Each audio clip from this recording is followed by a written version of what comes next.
Well, good morning, everybody. I do want to give Richard Hartley a great welcome here. Very excited to have him on board and presenting to us here this morning. Richard has been with the University of South Carolina since 2011, started out as an admissions processor, and now has moved up to recently promoted to an assistant director of in-state recruitment. So he's overseeing some admissions people, but he is still the Western PA representative, where I've had a chance to get to know Richard.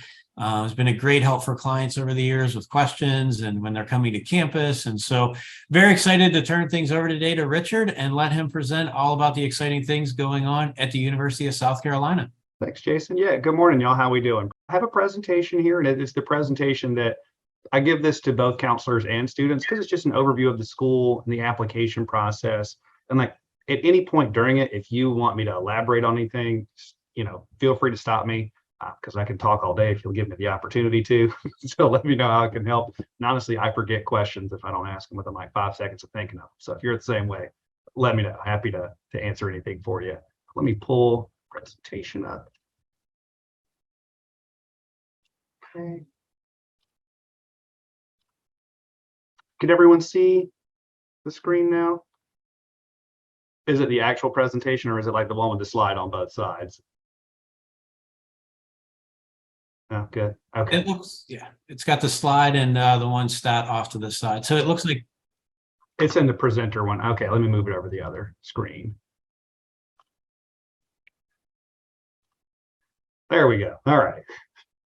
Not that there's any insider secrets or anything lurking over there. It's just the slide coming up.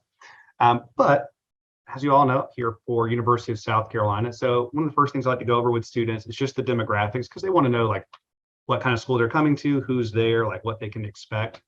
And so this slide is a look at what currently University South Carolina's like student population is. So we have over 27,000 undergraduates here. If you include our graduate school, it's over 35,000 total students. So I think you have to be hitting 30,000 to technically be considered a large school. So we're a large medium is what I tell students technically on it. We are 57% in-state, 43% out-of-state. Our freshman classes, though, they tend to get pretty close to 50-50. So we're not one of those schools that, even though we're a state public, we don't have any like restrictions on in-state versus out-of-state students. We also don't have any like quotas on like getting a certain amount of students from certain states or anything like that. It's just basically you're a South Carolinian or you're not a South Carolinian. And so those are the ways that we look at students. And most of the time, the freshman class, it gets pretty close to 50-50. Last year's freshman class was 6,596 new freshmen. It was by far the biggest class we've ever had.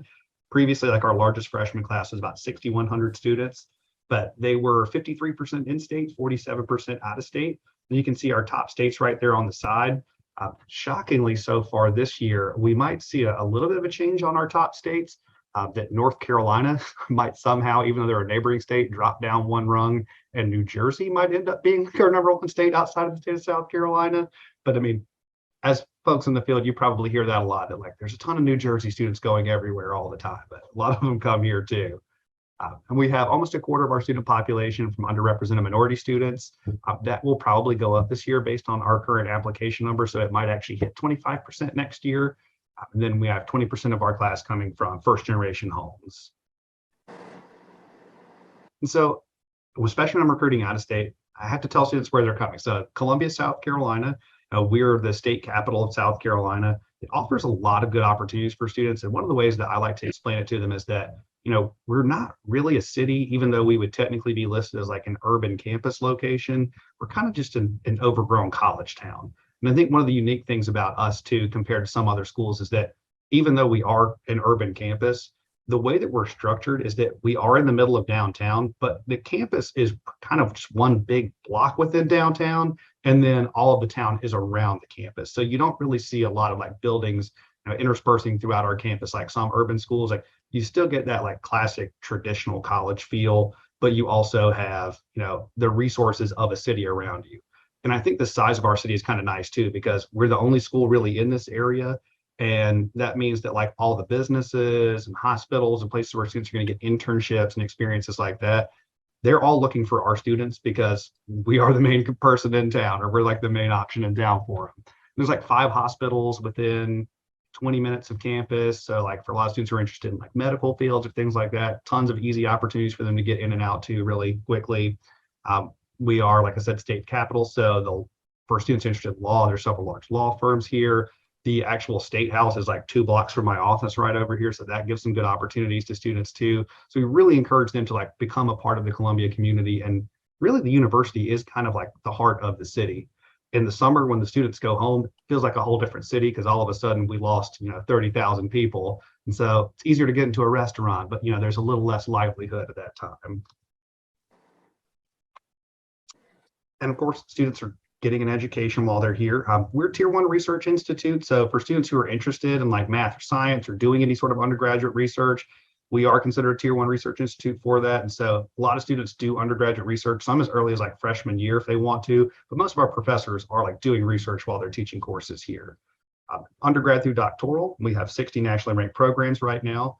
This student to faculty ratio usually surprises folks, but as people, in the counseling industry, that the student to faculty ratio and the average class size are always very different things. And universities always put out the student to faculty ratio and don't always put out the average class size. I always make sure students know what ours is, but like to point that out for when they go to other colleges. So they're asking so they can really see what to expect when they're there. But for us, our average class size is about 50 students per class right now. Currently for our class this year, 80% of our classes are 50 students or less. Freshman year, students are going to see a ton of variety in class sizes. Like they'll take University 101, small class, it's capped at about 20 students, teaches students about time management skills, like what college resources are available. It's a class designed to help them transition to college, college 101 courses. I mean, that's what it is. At the same time, they'll be taking like their Carolina core classes. Those are general education courses that everyone has to take. And so those are probably the bigger courses that a lot of students think of with USC. So for us, like if a student was in Bio 101 freshman year, that's probably going to be like 200 to 250 students in a lecture hall. Then their classes will start to get smaller from there. But I always want to make sure students know that kind of information because those are the courses that a lot of the time make students nervous when they're going into college. Like, I don't want to be too anonymous. I still want to have like a personal relationship with my professors. And even if you're in a big class, you can, but I understand how that kind of like scares some students when they're coming in.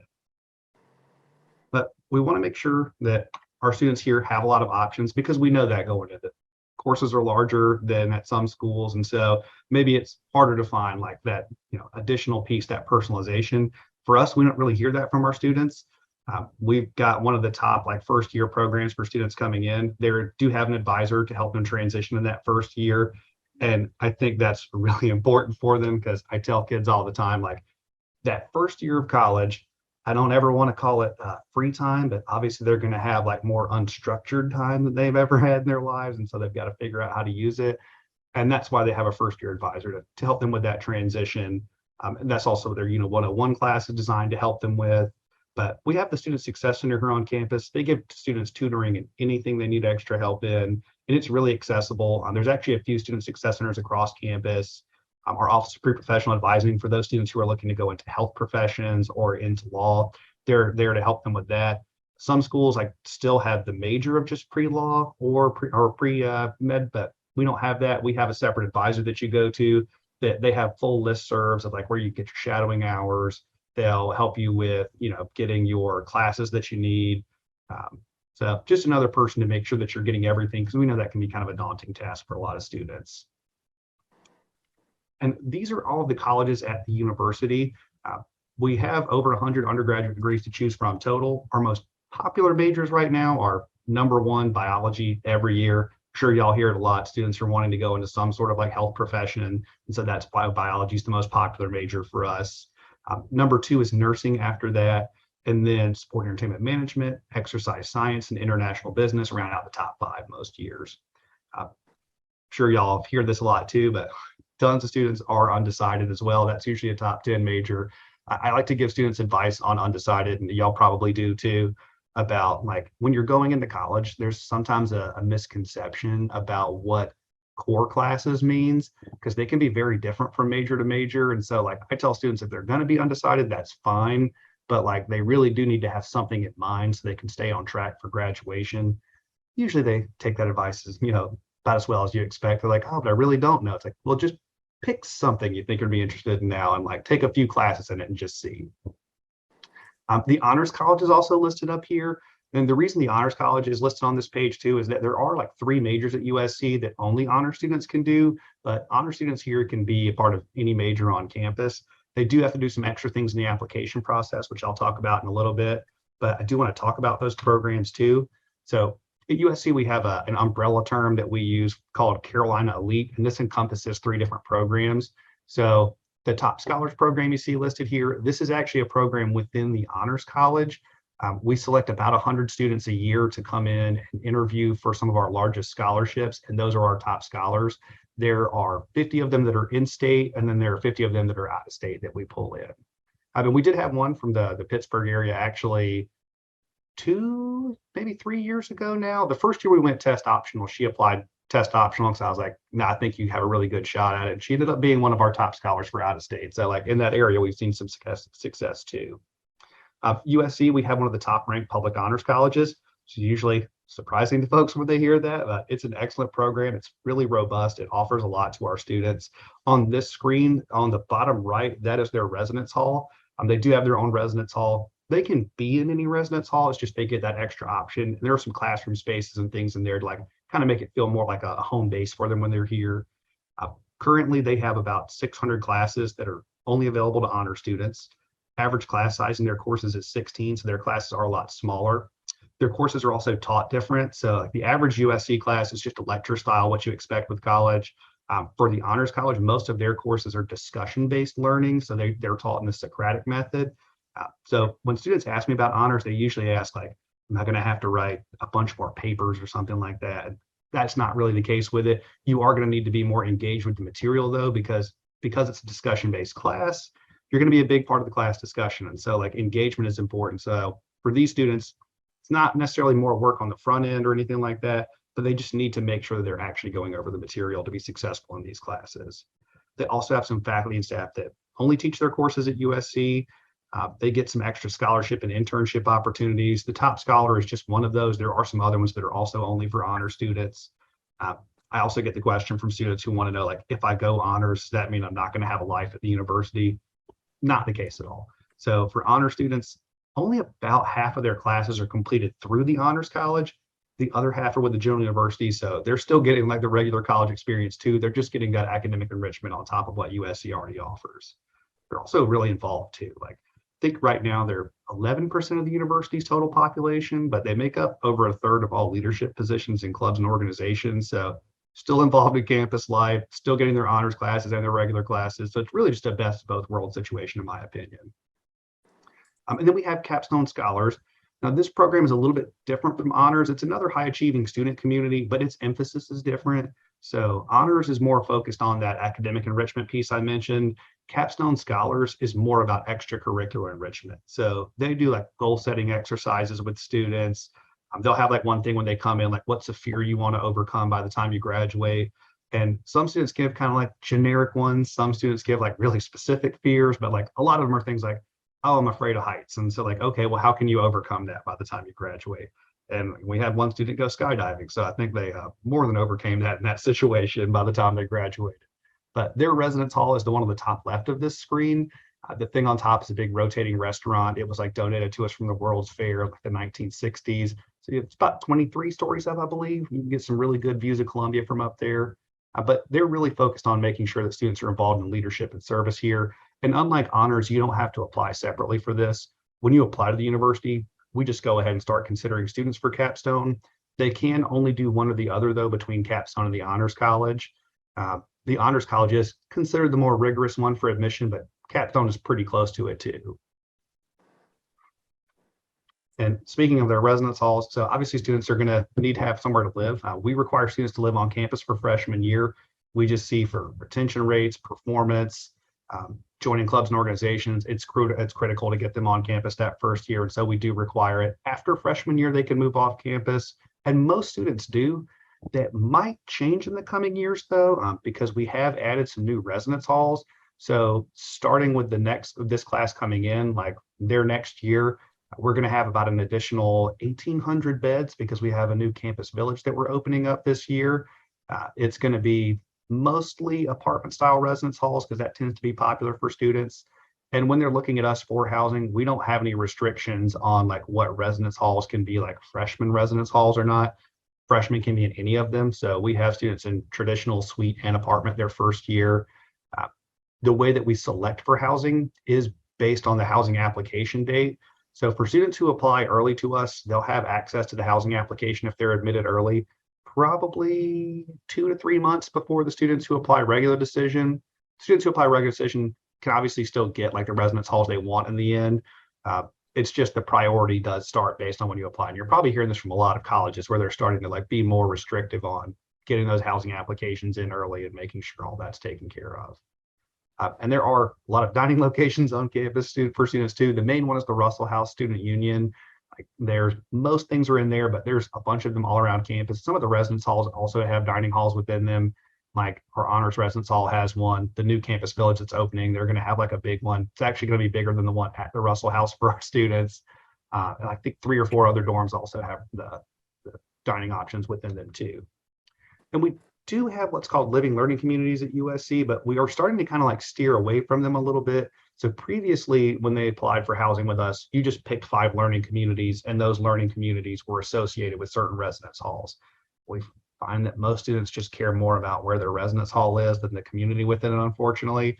So we've switched to a lot more of just general Carolina housing community, but there are still some living learning communities for interest groups. Like there's like a STEM group, there is a business group, there's an entrepreneurship one.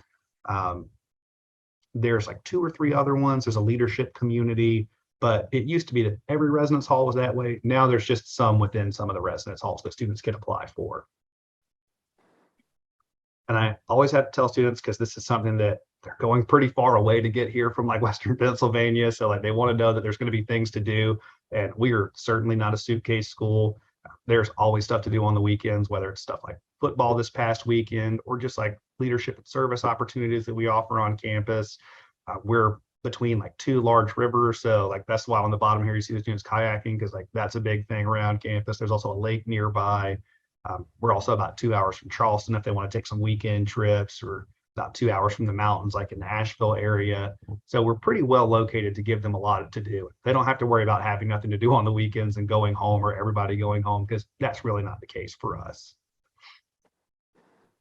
Just more for campus rec, because it's, you know, I tell students like there's plenty of things you can do. A lot of them want to know if they can still compete in sports, even if they're not doing Division I for sports. Certainly they can. We have a bunch of intramural teams if they just want to do the more like low stress environment of it. And then we also have several club teams too, if they still want to compete against other colleges. So a lot of students do come in wanting to do that. Like we won the national championship in like lacrosse club teams this past year. We've had several other teams compete nationally there too and get pretty close. So there are some students who don't quite want that Division I experience, but they still want that really competitive environment. They can do that as well. And there are tons of things that are available to students here. I try and always make sure that I let them know that college is about getting your education. Sure, like that is very important, but it's also about leveraging the resources that the college has to be successful after college. So things like internships, research opportunities, and co-op opportunities.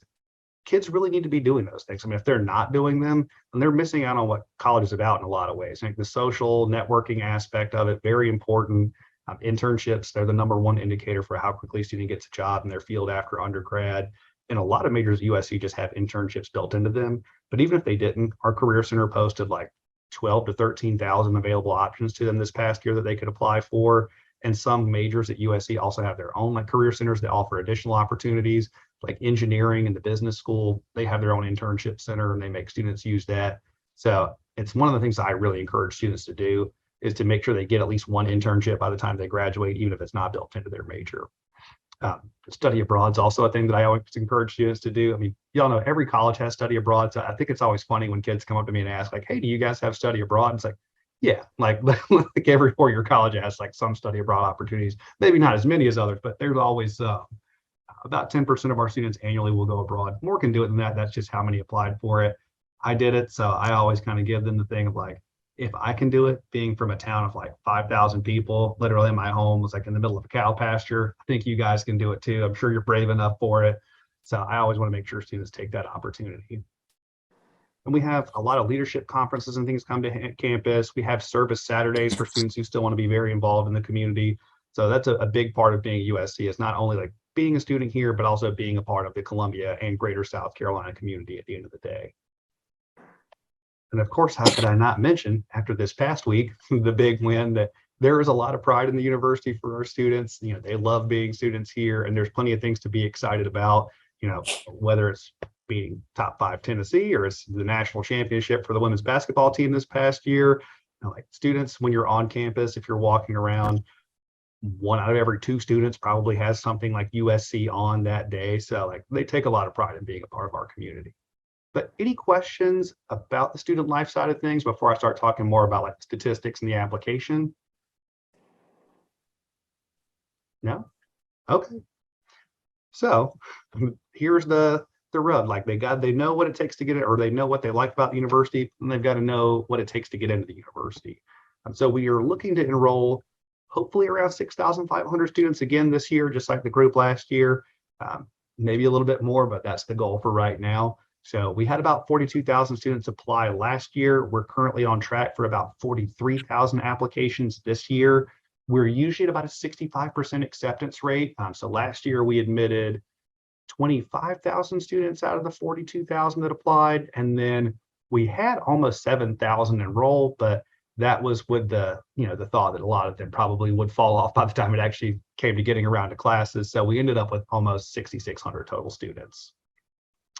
And then the high school GPA on this page, this is something I have to explain to students a lot, particularly students in Western Pennsylvania, because it is probably different than what their schools are doing. So this GPA is based on our South Carolina grading policy, which is a 5.0 scale.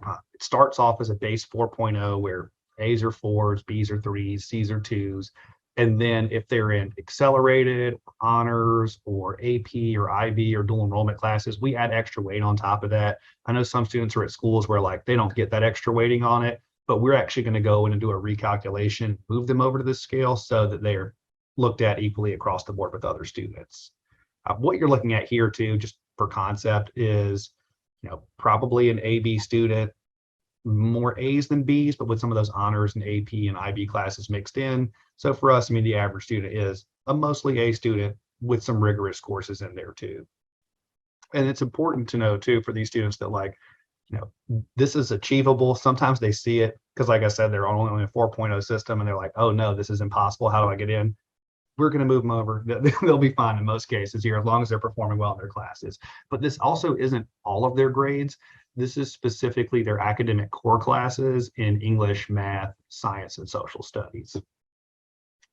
For the test scores listed below, with these test scores, these are specifically for students who were choosing to apply with test scores. So we've been test optional since 2020. I don't know if we're going to be test optional again next year. We haven't made that designation yet. If I had to guess, I'd say we probably will be test optional because that would be year number 4. So we'd have like data for actual graduation rates and how that's going for students. So I expect us to probably end up being test optional next year, but we'll make that designation most likely in April or May of this coming year. For these test scores as well, they're also super scored. So they can take the test multiple times, and we're happy to add those different subsections up and give them their best score on it. I've gotten the question a lot from students in the past year who want to know, like, how many students are actually applying test optional? Is it going to hurt me in the process? Last year, about 44% of our applicants were test optional, and the ratio that was admitted ultimately stayed basically the same. So those students weren't at a disadvantage. We weren't looking more at their GPA though, because that's the academic data point that we had for them if they didn't have test scores in for us. So that was a bigger factor in the process. But I will say with test optional, like all of those extracurricular activities and essays and things like that have become so much bigger of a factor in our application process than they've ever been before. And I've seen our application process go through quite a few cycles now. So I always want to make sure students like take advantage of that section, regardless of if they're test optional or not. Test optional students can also still be considered for the honors college, Capstone scholars, or any scholarship the university offers. Like I mentioned earlier, there was a student in the Pittsburgh area who didn't turn in test scores and actually got like literally the highest award that we offer to students out of state of the university. So certainly doable, and I've seen it personally happen. And the profile for those other Carolina Link programs I mentioned, So this is what their profile looks like. Obviously, because those are high achieving student communities, you're going to see an uptick in the scores on them. And for these programs, we don't have a preference for in-state or out-of-state students. It's really just finding the most competitive students to put them into these programs. There are some additional application requirements I'll talk about in a few slides for it, like I mentioned, but just wanted to give you an idea of what academically these students are typically shooting for. And so we have technically 3 applications. We kind of don't like to mention the third application option, but we're members of the common application, and we have an application directly through our website. We have rejoined the Coalition for College application. So that is an option for students, and they can certainly turn it in. But just with how buggy it was the first time, I think we're kind of wanting to see how that goes in the first year before we actually push students to it a little bit more. Whereas the Common App and our application are pretty set. And so we haven't had any issues with them yet on our application process. But they can do any of them. They're all looked at the same. If students are asking me, I usually tell them to go with the Common App, but as y'all know, students are applying to 5 or 6 colleges, sometimes more, and the Common App is just easier for their time. It's not that we're looking at it differently. It's just most likely going to be faster for them to do it that way. And so in applications, we're looking for a lot of things. We have a holistic review process here. First, we want to see their grades in their core classes. If they have a class rank, that can be really helpful too. And we want to see that they're in, challenging classes at their school as well. For the AP and IB students, because we get this question a good bit, like they want to know what it takes to get college credit for them. For USC, if you get a 3 or higher on your AP exams, you'll get college credit. For IB HL classes only, if you get a 4 or higher, you'll get college credit for those classes too. And then we take a ton of dual enrollment for students. I know there's a lot of students who I've seen apply who are taking courses at like Allegheny Community College or something like that. And those all transfer pretty easy to the university as long as they're taking basic classes, which most students in high school are, like English 101 and Psych 101. So that shouldn't be difficult to transfer down to the university. Our application does also ask that students apply with 2 majors. And that's a pretty important thing for us because some majors are more difficult to get into than another. But with that said, I really encourage students to still pick whatever their first choice major is. And put that on the application because ultimately it won't hurt them in the process. Like if they're not admissible to their major, but they're admissible to USC, we'll still let them know that, allow them to change their majors, but it can be more difficult to change into certain majors after they've already been admitted to us. So on the application process right now, our most difficult majors that we look at are going to be for the College of Business and the College of Nursing because those are the most popular at the university right now. But like I said, they're still considered for everything else ultimately. But if they're admitted, like let's say a student was admitted as a bio major, and then they decided, oh, I want to switch to nursing now after they've already been admitted, we may or may not be able to make that change. So like it's easier to get it to start with than it is to change into it later in a lot of cases. Well, I'm sorry, Allison, I missed your question here about foreign languages. Yes, foreign languages are included in that. And it's just 2 foreign languages for us. I know some schools require 3. We just require 2 in the application process. The one that I get the most questions about with those core classes is that fine art requirement that you see on our website. If they don't have a fine art, they don't have to change their whole schedule. We understand that like not every state has the same requirements as ours. And so if they don't have a fine art, we just use an academic elective in that case. Just anything that's extra from like social sciences or English or lab sciences for us. Or even like a 3rd foreign language in that case too. We could use that way. The part of the application that I get the most questions about, and y'all probably get a ton of questions about it too, is the extracurricular and the essay section. I get it. This is the most subjective part of the application, honestly, and it's probably where the application is most different from student to student. With the extracurricular section, my advice to applicants is just that anything you're doing outside of the classroom, you can tell us. I think sometimes they think that they can only put like organized clubs and activities in there, and it can be other stuff. Like if you've taken music lessons for 10 years, there's a certain amount of dedication that shows. I'm happy to see stuff like that. Or if like, they babysit, someone thinks you're responsible enough to like stay with their child while they're not around. So like those are important things. Like don't tell me you take the trash out or something like that, but like do tell me if you're involved in things outside of the class that are important to you and they take your time because we're interested in them. Sorry, just reading the question here from Jennifer.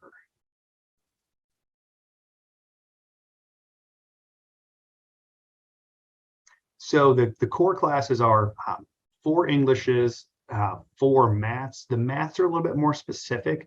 So for them, it's algebra 1, geometry, algebra 2, and then anything above algebra 2 would count for the 4th math. And then 3 lab sciences, they're a little bit more specific as well. So for the lab sciences, 2 of those 3 have to be from the 4 fields of biology, chemistry, physics, or earth science. And then the 3rd one just needs to have one of those as a prerequisite and also have a lab component in it. So a lot of students do stuff like anatomy and physiology, and that counts fine for that 3rd one. Then there are 3 social studies. US history is the only one that's required in there. And like every student typically takes US history, so I haven't seen that one be an issue yet for us. Then 2 foreign languages. They do need to be the same language. Sometimes students will take like 1 Spanish and 1 German or something, and we do need to be 2 of the same there. And then 1 fine art requirement and 2 academic electives, which the academic electives, like I mentioned earlier, they're just anything extra from those other fields. That's the core classes we're looking at. Richard, I think we just wanted to clarify for when you recalculate the GPA on the South Carolina scale, if those are the same classes that are being factored in, or like which of those courses count towards that GPA recalc? Are all the ones that you just named? Yes, that's what we're using on it. Okay. Thank you. Yeah, absolutely. For the essay section, I wish I had some tips and tricks for students. I mean, I have a few things I tell them, like obviously treat it like it's an actual college essay and not like it's a giant text message, because I see so many application essays these days where like students use the number 2 for TO or the letter U for YOU, and it's like a little goes a long way, y'all. Like just make it look like something you'd actually turn in for class. But they have 6 different prompts they can pick from on the application essay. One of them is just so general. It's like, tell us something about yourself that you think the university should know. And so they can write about basically anything in there. I tell them on the application essay, don't try and tell me what you think I want to hear, because I'm really more interested in who you are. So like talk about it on there, and it'll probably reflect better in your essay too, because it'll feel more genuine to you as well, instead of just, relisting your extracurricular activities again and not really giving us any new information about yourselves. And the essays a couple of years ago were getting pretty rough on average, but the last few years, like they've started to get a lot better from students. I think they're figuring out that, it is a bigger factor than they realized in the application process. But hopefully that trend continues going forward.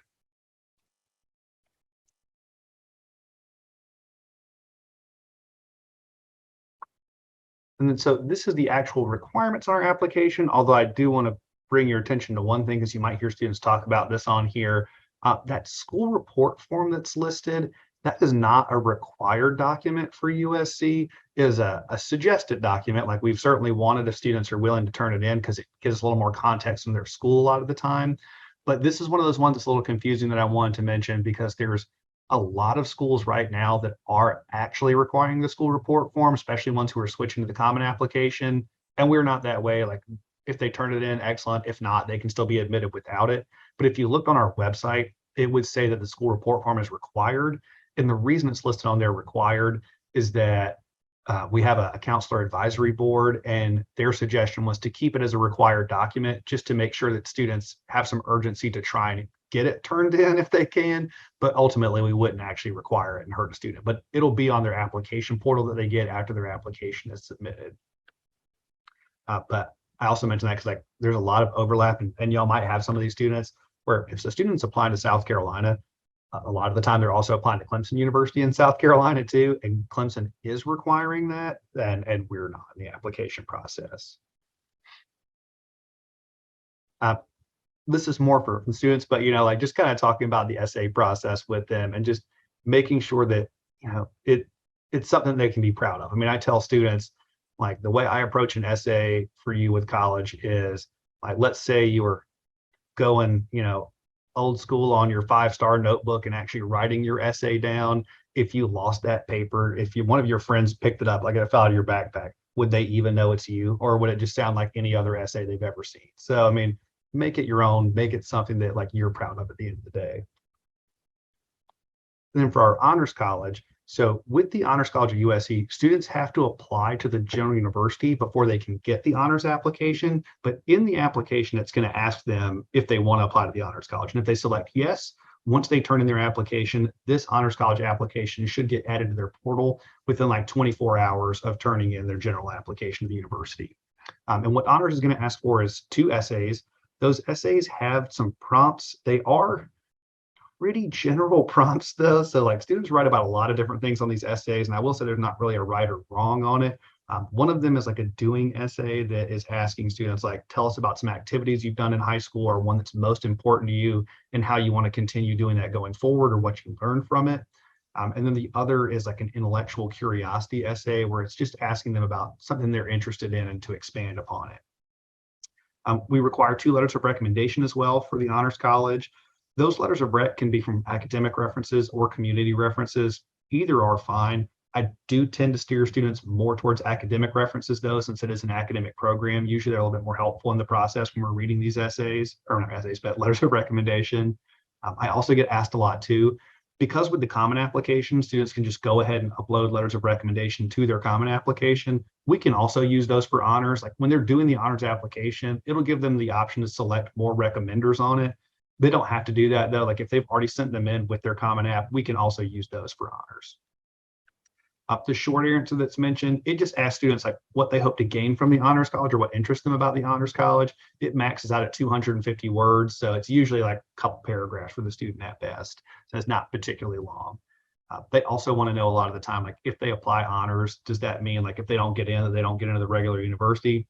Not the case at all. If they apply to the Honors College, they should find out about getting into USC before they even find out about getting to the Honors College.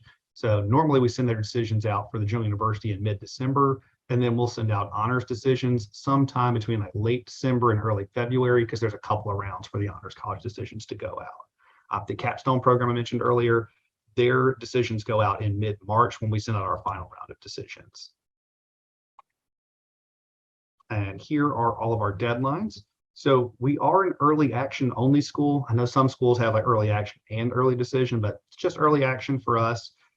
I will say the early action round does tend to be more competitive for admission than the regular decision round does. But if they're not admitted early action, we would just defer them to the regular decision round and then look at them again with our regular decision students, and it wouldn't negatively impact their chances of getting in at all. But a lot of students want to know, like, is there an advantage to applying early action? And generally speaking, not really. I mean, you're just getting your decision earlier from us. But I will say there is that slight advantage that I mentioned earlier in housing of having the housing application earlier, but that's not the be all end all. So like if they apply regular decision, they should still be fine. And whether they apply early action or regular decision, they're still given the same consideration for admission and scholarships. We're just notifying them of these things at different times. For early applicants, they may also get an early scholarship notification with their application, with their decision when it comes in. That's not their final award amount. It's a minimum that they could expect to receive. And then it might go up when we send out our final scholarship decisions, which usually go out in like mid-March to like early February or late February, sometime in that time frame we normally send them out to students. But yeah, no official ones go out until later because we want to see the full class before we actually start making decisions on them. And for y'all to know, with the test optional process, because this is a little confusing for students sometimes. So for them, when they're applying, they have until whatever associated credentials deadline you see on this page to decide if they'd like to be test optional or not. So if a student applies October 15th, they have until November 1st to decide if they'd like to be test optional. If they do elect to use test scores, they have until January 15th to get us their final test scores or transcripts or anything like that. And we can use all that for final admissions decisions and scholarships. If they elect to not use test scores, they are locked into that at that point through the end of the process. So some students do like to wait a little bit longer to turn in their applications just to make sure that like they are seeing if they want to use their test scores or not and making the best decisions for themselves. If they do apply early though, and they move to the honors, or they are also applying to the honors application, then that does shift everything to December 1st for them. So then they can be test optional through December 1st at that point or not. Like they have the option to change at that time. But whatever application they're applying with, the associated credentials deadline you see here is their deadline to decide if they'd like to use test scores. We do also have some students occasionally do this too, but they think that if they apply October 15th, then it's like, yes, I'm early action now. In their application, though, there's something called their admissions plan, and that's where they're going to select early action or regular decision. So when the application opens on August 1st, they could apply as regular decision and we would look at them that way. So they need to make sure that that matches whatever they're looking to apply for. And then for our scholarships, so it says about a third of our students receive scholarships here. It's actually closer to like 40 to 45%. A good bit of students receive scholarships at the university. For out-of-state students, these all are going to come with tuition reductions associated with them. Like there's a small stipend on a lot of them, but the tuition reduction is typically the biggest part. And there are 6 different tiers right now that they can pick from there, or not pick from, but that they can possibly receive.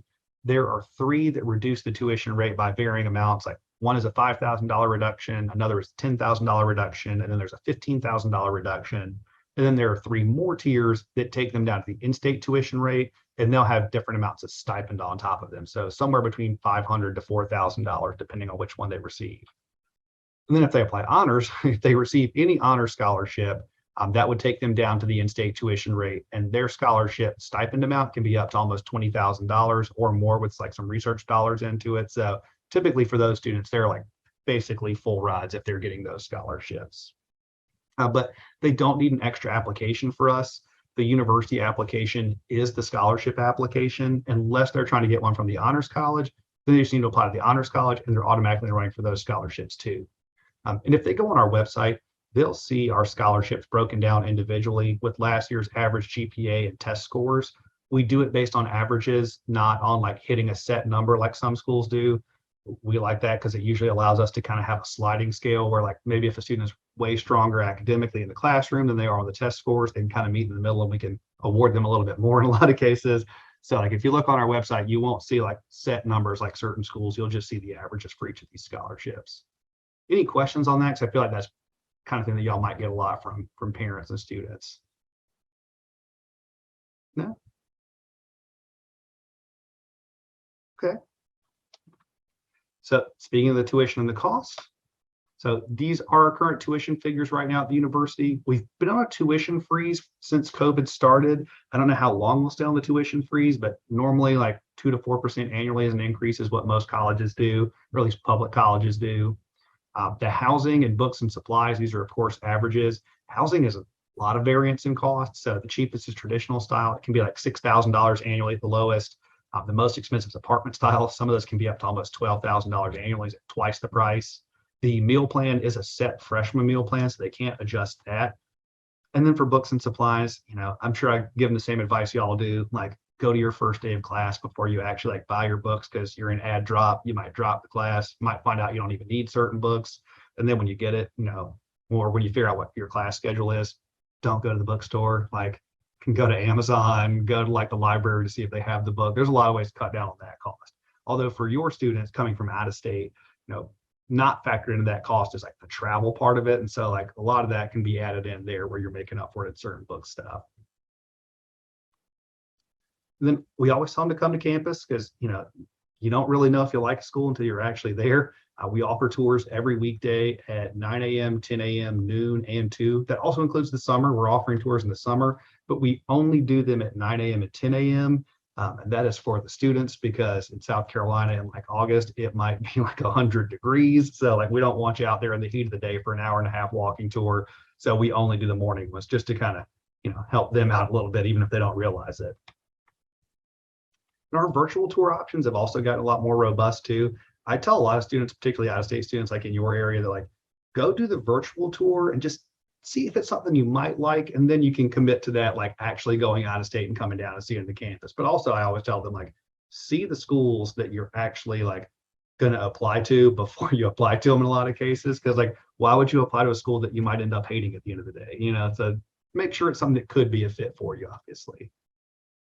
And if y'all ever wanted to get in touch with me, my whole presentation, oh, well, I thought I had my slide on here somewhere. I guess I don't, but I can certainly put in the chat like my contact information, but this is the general office contact information. Let's see, stop share. So what can I answer for? I know I just rambled at you for like 45 minutes. So I hope that wasn't like overwhelming or anything like that. I know that was a lot of information covered. Oh, first of all, I want to say thank you, Richard. Really great job. A ton of great information, very insightful, helpful from really all levels, the admissions process, the honors college, scholarships, you know, academics. So great job and a lot of interesting things going on at the campus level.